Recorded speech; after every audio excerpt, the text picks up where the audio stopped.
रहमत रहे और जा उजड़ी हुई नगरी की तरफ रहे, बस्ती की तरफ जा रहे। ताए के बेटे को रिश्ता नहीं देना, ताए के बेटे का कसूर क्या है? बस कुछ नहीं है, बस वैसे रिश्ता नहीं देना। चाचे के बेटे के साथ तल्लक नहीं बढ़ाना, चाचे की बेटी नहीं लेनी। क्यों? चाचा घर में हर चीज के ऊपर हावी हो जाएगा। ला हौला वला कुव्वता इल्ला बिल्लाहिल अलीयुल अज़ीम। ऐसी घटिया सोच रखने वालों पर क्या पढ़ सकते हैं हम? अगर जिंदगी के मेयारात यही रखने हैं तो कब कदम कब उठाना है, कब अपने दिल का दिमाग का इलाज करवा के सीधा चलना है। आपके माशरे को इलाज की जरूरत नहीं है। आप तंग नजर हैं और आप बीमार हैं, आप मेंटल हो चुके हैं, जिन्हें सोसाइटी समझ ही नहीं आ रही, जिन्हें भाईचारा समझ नहीं आ रहा, जिन्हें दिल की लगन समझ नहीं आ रही, जिन्हें मोहब्बत का जवाब मोहब्बत से देना समझ नहीं आ रहा, जिसे मालूम नहीं है मैंने करना क्या है और जाना कहां है, जिसे मालूम नहीं है मेरा भाई से तल्लक क्या होगा। पूरे मजमे से पूछता हूं, एक बहन के साथ भाई का शरी तल्लक क्या होना चाहिए? आप मुझे बताकर जाइएगा। नहीं पता क्या होना चाहिए। और यही हाल बहन का है, उसे नहीं मालूम कि भाई के कौन से हक में मुझे नहीं शामिल होना चाहिए। बहनें उठकर भाइयों से कह रही होती हैं तेरी बीवी ठीक नहीं है, आज थप्पड़ मार। और भाई भी इतना बदमस्त है, दोनों को इकट्ठा खड़ा करके पूछने की भी तकलीफ नहीं करता है कि कसूर बीवी का है या बहन का है।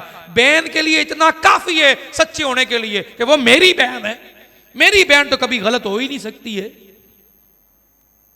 बस चढ़ाई है तो एक बीवी पर है। क्यों? उसका बाप बड़ा गरीब है, उसके भाई दूर रहते हैं। जैसे तुझे तेरी बहन प्यारी है ना, जो तेरे घर में रहती है, उसके भाई को वो भी इतनी प्यारी है। इस एहसास का नाम रहमत है। किस दिन ये एहसास सीनों में आएगा यार? हक से महरूम कर दिया है। और बहन होती कौन है अपने घर में रहकर भाई के घर में दखल देने वाली? What nonsense!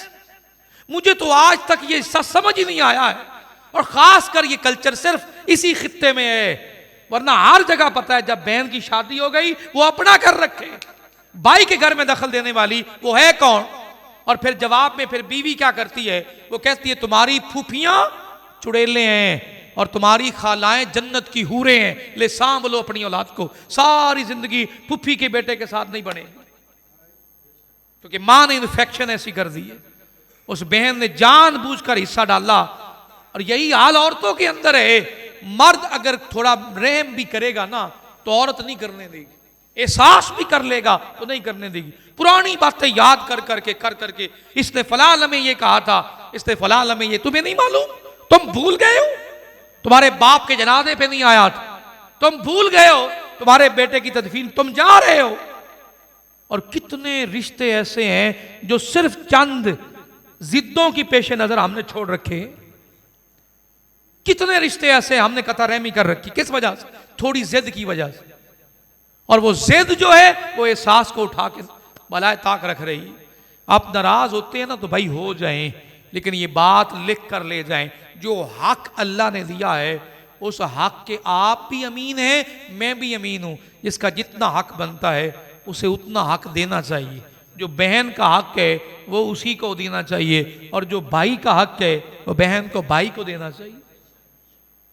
कितने झगड़े हैं जो मियां और बीवी के दरमियान बहनें करवाती हैं? बोलिए, आप पूरे खानदानों की हिस्ट्रियां निकाल के देख लें, जहां बहन का इन्फ्लुएंस है वहां बहुओं की फिर हालत खराब है। वो तो नहीं घर में टिक सकती, अपनी मर्जी से एक सूट नहीं ले सकती हैं, बहन राजी नहीं और तेनू ईद तकी में लै दे। अपने बच्चों को ज्यादा प्यार नहीं कर सकती हैं, बिगाड़ दिए तूने, मेरे भतीजों को बिगाड़ दिया। और अजीब किस्म का पूरा घर का निजाम बना के रखा हो। एक जुमला बोले, बहन अपने काम से काम रख, इज्जत करवा इज्जत ले, वरना मेरे घर में ना, बस मैं तुम्हारा बाप नहीं हूं।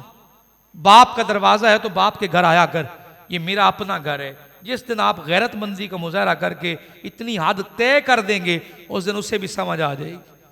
अपने घर का निजाम बहनों से नहीं चलता, भाइयों के घर में हाकिम बनी हुई। किस दिन ये कल्चर खत्म करेंगे यार?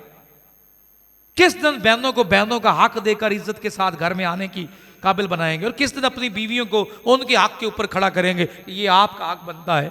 इस पूरे चेन में जो बात समझनी है ना, वो सिंपल इतनी है, जब तक इंसानियत का एहसास अपने दिलों में नहीं आता है तब तक अल्लाह की रहमत नसीब नहीं होती।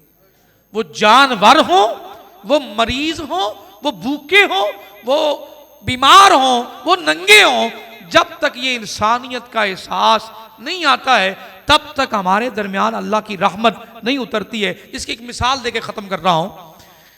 जब रोजा तोड़ने वाला रोजा तोड़ता है तो खाल के कायनात का गजब रूज पर होता है कि मेरे लिए रख कर इसने मेरी कोई वैल्यू नहीं जानी, रोजा तोड़ दिया है। अब उसके हक में अल्लाह ने क्या फैसला किया, तुम्हें माफी मिलेगी, पहले तौबा कर, 60 मिस्कीनों को खाना खिला। नाराज रब हुआ है, खाना मिस्कीनों के पेट में जा रहा। नाराज कौन हुआ है? तो खाना किधर जा रहा है? या अल्लाह, ये कनेक्शन समझ नहीं आया तेरा। रोजा तेरी इबादत को तोड़ा है, रोजा मैंने तेरे लिए रखा था, तेरे लिए रोजा तोड़ दिया है। या अल्लाह क्या कर रहे हो, मुझे हुक्म क्या दे रहे हो कि मैं 60 मिस्किनों को खाना खिलाऊं? अल्लाह मुझे समझ नहीं आई। तो जवाब आया, तेरे दिल में एहसास 60 मिस्किनों को खिलाने का जो पैदा होगा और उसके बाद तो मुझसे माफी मांगेगा। इस एहसास के बाद जब 60 तेरे घर से खाना खा के सुबह शाम का जाएंगे तो अल्लाह की रहमत आएगी और तेरा गुनाह माफ हो जाएगा। ये पूरी चेन अल्लाह ने बना रखी है। हमने तो लंगर खानों का मजाक बना रखा है ना, अल्लाह ने ये पूरी चेन बना रखी और पूरी चेन में ये हिस्सा रखा है खाने का।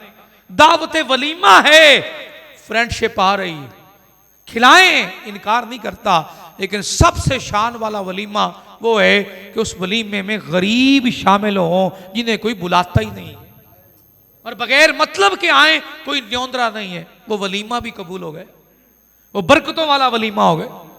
आप खाना पकाएं और खाने में आप तफरीक कर दें, इसे निकालो उठा दो, इससे मेरा कोई तल्लक नहीं है, खाना नहीं खाने दूंगा, आपका खाना जितना भी कीमती होगा सब बेकार हो गया, उसमें आपने गरीबों का हिस्सा ही नहीं रखा है।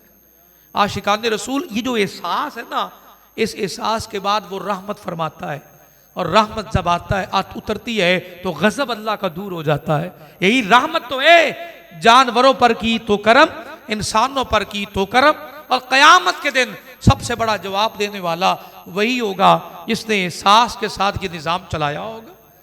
ये एक हस्ती आई थी, अल्लाह ताला उसके हाल पे मेहरबानी करे, नाम है इमरान खान। उसने एक काम बड़ा किया था, बड़ा अच्छा काम किया था। क्या? मुसाफिर खाने बनाए थे। क्या? थोड़ा बोलिएगा। आपको मालूम है ये मुसाफिर खाने जो हैं ये कहाँ से लिए गए? ये इस्लाम की सबसे बुनियादी जो तबलीग है उसमें से ये हिस्सा है।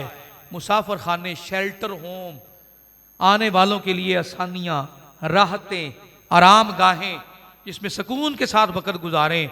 उन्हें नहीं पसंद इतने बड़े बड़े आप महल्लात खड़े कर दें, उनकी जो बेसिक ज़रूरत यही है आप इज्जत से 2 वक्त की रोटी खाने के लिए दे दें। अल्लाह करीम को ये मामला बड़ा पसंद है।